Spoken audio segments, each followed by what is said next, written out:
사랑하는 주양교회 성도 여러분, 안녕하세요. 이병철 목사입니다.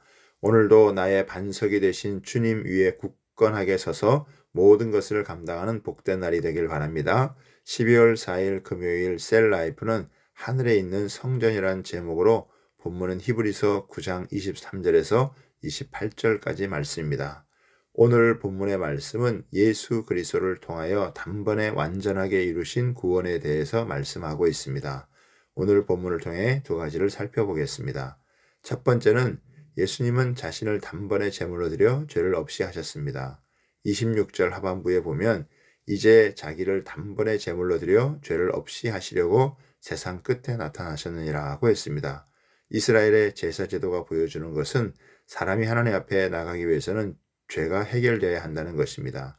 그래서 대제사장이 1년에 한 차례 지성소에 들어가는데 짐승의 피의 희생 제사를 통해 자신을 정결하게 하고 난 후에야 들어가서 민족의 죄를 용서받을 수 있었습니다. 이런 지상의 성소는 하늘에 있는 것들의 모형입니다. 예수 그리스도는 사람의 손으로 지은 성소가 아닌 하늘의 성소에 들어가셨습니다. 사람의 손으로 지은 성소에 들어가는 것도 흠이 없는 희생의 제물이 필요했다면 사람의 손으로 지은 것이 아닌 하늘의 성소에 들어가기 위해서는 더 좋은 희생의 제물이 있어야 하는데 그 제물이 바로 예수 그리스도 자신입니다. 예수님은 죄를 알지도 못하신 분이십니다. 예수님은 흠이 없는 분이시기 때문에 인간 대제사장처럼 자신을 위해서 정결하게 하는 희생 제사를 드릴 필요가 없는 분입니다.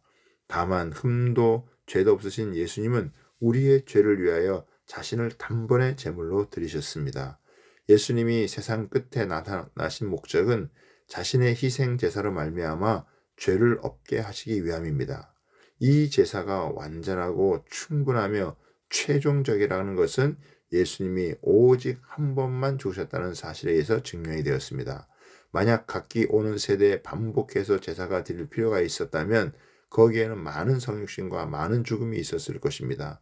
말하자면 오직 단 한 번의 성육신과 단 한 번의 희생의 제물이 되어 죽으셨다는 것은 완전하고 충분한 구속이 달성되어 죄가 없어졌다는 증거가 됩니다. 이로 인해 짐승의 피가 가져오는 외형적인 죄만이 아니라 마음의 죄까지 해결이 되었습니다.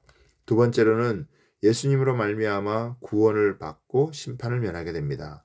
27절에 보면 한 번 죽는 것은 사람에게 정해진 것이요 그 후에는 심판이 있으리라고 했습니다. 사람은 한 번 태어나서 살다가 죽지만 아무것도 남는 것이 없고 오직 하나님의 심판만이 남습니다. 사람이 살았던 모든 삶은 심판하실 하나님 앞에 직고하게 되어 있고 이에 따른 심판이 결정이 됩니다. 인간이 아무리 선행을 하고 살았다고 하더라도 자신이 지은 죄를 대신할 수는 없습니다. 그렇기 때문에 심판을 면할 수 없습니다. 그러나 예수님은 심판을 받으실 이유가 없습니다. 왜냐하면 예수님은 죄가 없으신 분이시기 때문입니다. 이것이 예수님의 부활 승천하심으로 증명이 되었습니다. 예수님이 이 세상에 오신 이유가 무엇입니까? 28절에 보면 이와 같이 그리스도도 많은 사람의 죄를 담당하시려고 단번에 드린 바 되셨고 구원에 이르게 하기 위하여 죄와 상관없이 자기를 바라는 자들에게 두 번째 나타나시라고 했습니다. 예수님은 많은 사람을 구원하기 위해 속죄의 제물이 되셨기에 이 예수님을 나의 구주요 나의 하나님으로 믿는 사람은 구원을 받게 되고 심판을 받지 않게 됩니다. 하늘 성소에 들어가신 예수님은 다시 오시게 됩니다. 예수님이 다시 오실 때에는 이제는 더 이상 죄와 상관이 없습니다. 즉 심판이 아니라 자신을 믿고 따랐던 자들에게 영원한 상급과 영원한 기업을 주시기 위해서 오십니다.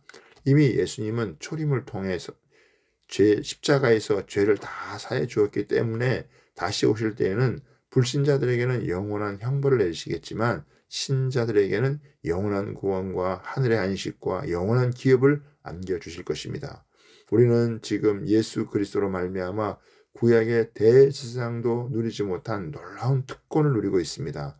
곧 예수 그리스도를 의지하여 은혜의 보좌로 담대하게 나가서 기도할 수 있게 된 것입니다. 하나님은 우리의 기도를 들으시고 놀랍게 일하시는 분이십니다. 때를 따라 도와주십니다. 그러므로 우리는 이 땅에 사는 날 동안에 하나님께 나아가 기도함으로 예수 그리스도의 구원의 은혜가 우리 가족과 지역과 나라와 민족과 열방에 더욱 전해서 구원의 역사가 더 놀랍게 드러나도록 해야 합니다. 오늘도 이런 삶의 목적을 갖고 살아가는 삶이 되기를 바랍니다.